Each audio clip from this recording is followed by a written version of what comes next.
my brother really changed.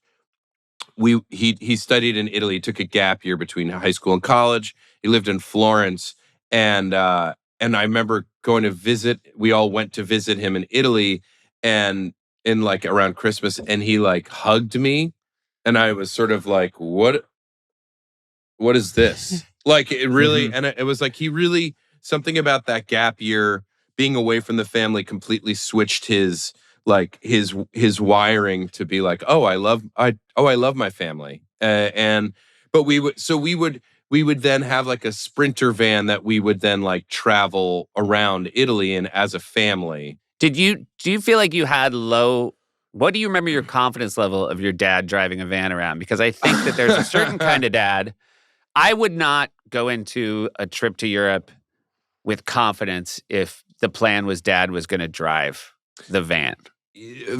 Pretty low confidence, and frankly, ultimately, a low. My dad quickly and early understood, like, no, there's going to be a hired driver guide who is going to drive us around, because there was very little faith. A similar trip, we did a family trip to Morocco, when it was this is like we were all kind of, I was in college. My brother-in-law Roger Bennett, who you may know, of course, a Men in Blazers podcast and television show, and kind of soccer bon vivant, football bon vivant. Indeed, he's like he's become a really kind of impressive soccer media, American soccer world kind of impresario, even a bon vivant, and he was not married to my sister yet, but they were like, I think had just announced their engagement. It was the first family trip with him, and we went on a trip to Morocco, which was amazing. But we would go, and we had a guide driving us again throughout the city. It was during Ramadan, so there was nowhere to eat during the day. And I ironically had brought a huge Hebrew National salami with me. On like the plane. An unsliced? Unsliced, yeah, like a massive. I didn't even know you could buy those. It's a long story that I'll tell. But I had literally just brought it with me on the plane because I was like, I don't know what Morocco, and truly, luckily, I had brought it, and we slowly made our way through a like massive Hebrew National salami while we were driving, because it was Ramadan, so everything was closed. No food was available during the day. And we would go, every city we'd go to, you know how you have those guides in every city that's like, we'll take you to the shuk, we'll take you to the local marketplace, and we'll show you around. And after I think we started in Tangier, and by the time, and maybe went to Fez, and by the time we had gotten to another city, it was like, we know the deal now. You're going to take us to a marketplace.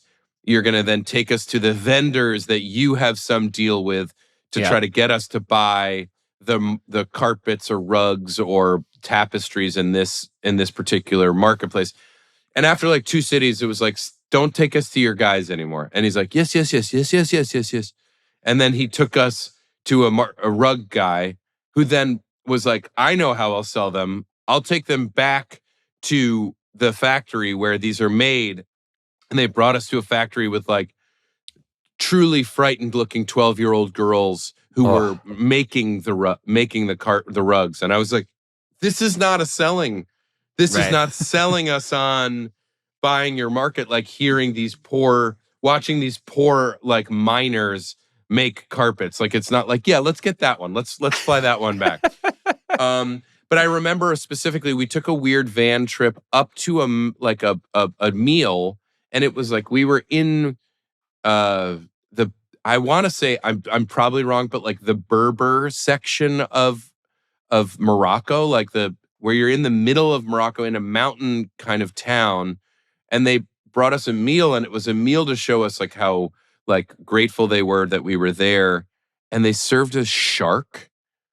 Wow. But we were like in the mountains in the center of Morocco, and it was like, this doesn't feel like the freshest meal we could be eating. Like, I don't know, like, this shark doesn't feel. When you're starting from a place of, I already wasn't craving shark, and now it's mountain shark. Sweetheart, I'm stuffed to the brim with Hebrew national salami, and you're bringing me shark.